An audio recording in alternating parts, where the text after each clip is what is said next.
नमस्कार, मैं डॉक्टर शुक्ला मनोरमा आपका स्वागत करती हूँ।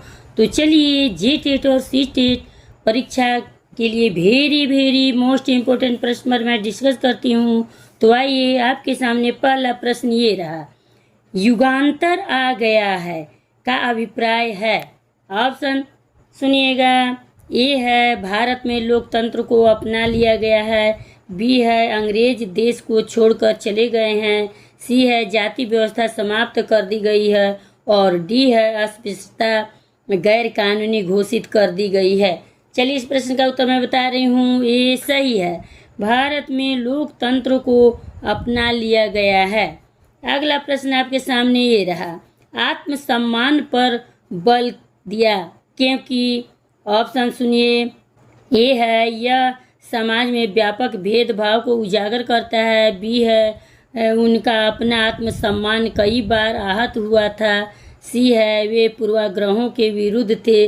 और डी है आत्मसम्मान व्यक्तियों के विश्वास उत्पन्न करता है।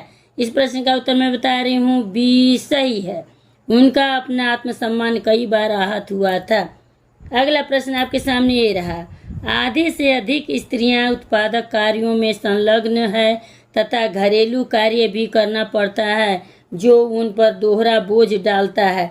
निम्न में से कौन सा वाक्य दोहरा बोझ का संदर्भगत अर्थ स्पष्ट करता है। इस प्रश्न का उत्तर मैं बता रही हूँ। सी सही है, औरतें घर के बाहर दोनों जगह श्रम कर रही है। अगला प्रश्न आपके सामने ये रहा, एक शिक्षिका अपने छात्रों को निम्नलिखित अभ्यास देती है। कल्पना करो तुम रुकैया हुसैन द्वारा स्थापित स्कूल में एक शिक्षिका हो। तुम्हारे नियंत्रण में 20 लड़कियां हैं। उस वार्तालाप के बारे में लिखिए जो निश्चित रूप से किसी दिन उस स्कूल में घटित होगी। इस प्रश्न का उत्तर मैं बता रही हूँ। ये सही है, किस प्रकार लड़कियां अपने लिए लेडी लैंड की स्थापित करती है। अगला प्रश्न आपके सामने ये रहा, इस अनुच्छेद में व्यक्तित्व विकास शब्द का संदर्भगत अर्थ है। ऑप्शन सुनिएगा।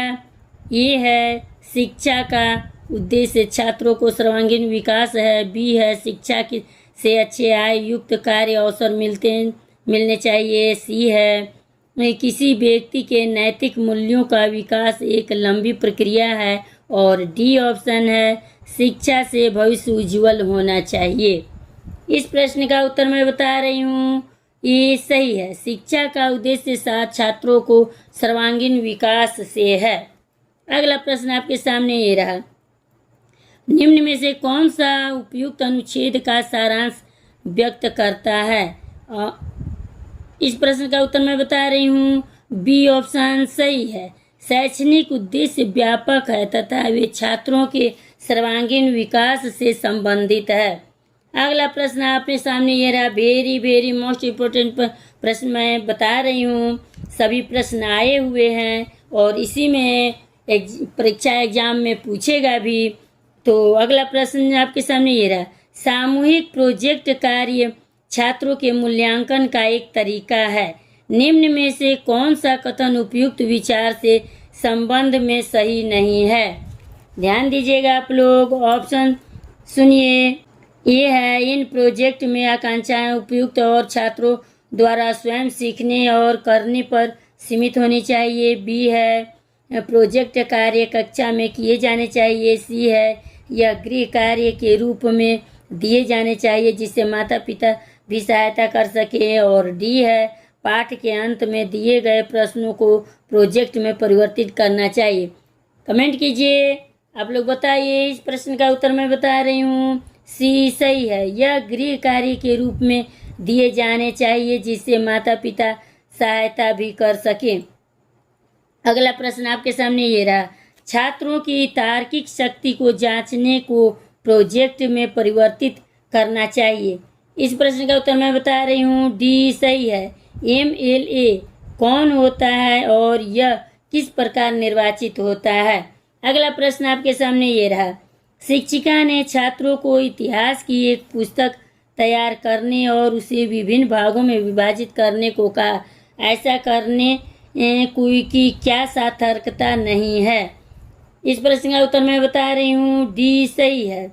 यह पढ़ने में और निरीक्षण में आसान होगा।